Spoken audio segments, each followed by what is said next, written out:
Le chef-d'œuvre, ce n'est pas seulement ce qui est beau, c'est ce qui est nécessaire.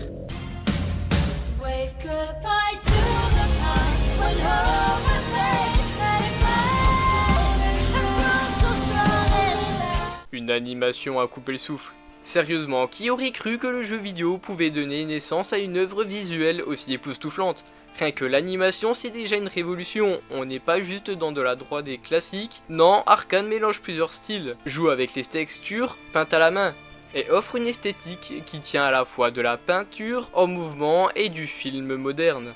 Chaque plan est une œuvre d'art en soi, c'est littéralement une galerie vivante. Ouais, c'est beau, mais ça ne suffit pas, parce qu'une belle coquille vide, ça reste une coquille vide. Sauf que là, chaque détail visuel est pensé pour le récit. Les choix de couleurs, ils racontent les émotions. La mise en scène, elle capte les tensions et les drames. Ce n'est pas juste du beau pour faire joli, c'est une esthétique qui sert une ambition narrative précise. C'est rare. Un scénario qui dépasse toutes les attentes. Mais quelle profondeur narrative! C'est du jamais vu pour une adaptation. On s'attendait à quoi franchement? Une promo glorifiée de League of Legends? Eh bien non. On a un scénario qui explore des thèmes universels, la lutte des classes, la famille, la trahison, le sacrifice.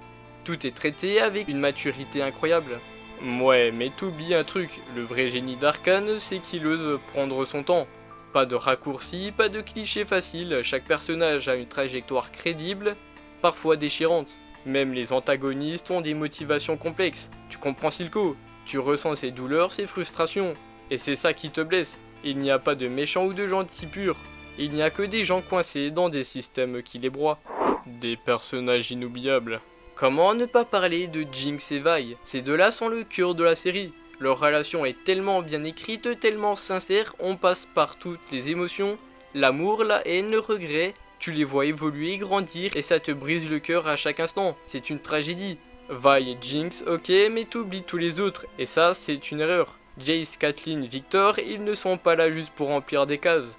Chacun d'eux a ses dilemmes, ses combats intérieurs. Même les seconds rôles comme Echo ou Mel apportent quelque chose d'essentiel. C'est rare une série où tous les personnages ont une vraie voix, une vraie profondeur et ça mérite d'être souligné.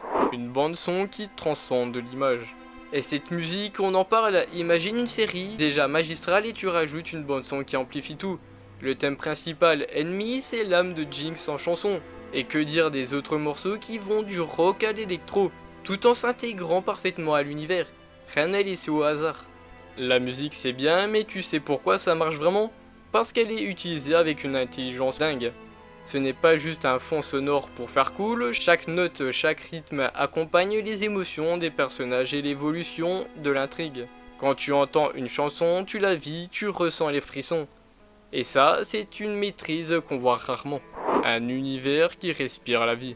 Piltover et Zone, c'est un univers qui vit et respire. Les décors fourmillent de détails, les rues sont pleines de vie, chaque recoin raconte une histoire. Tu as l'impression d'y être, de sentir l'huile des machines de Zone et le vent froid des auteurs de Piltover.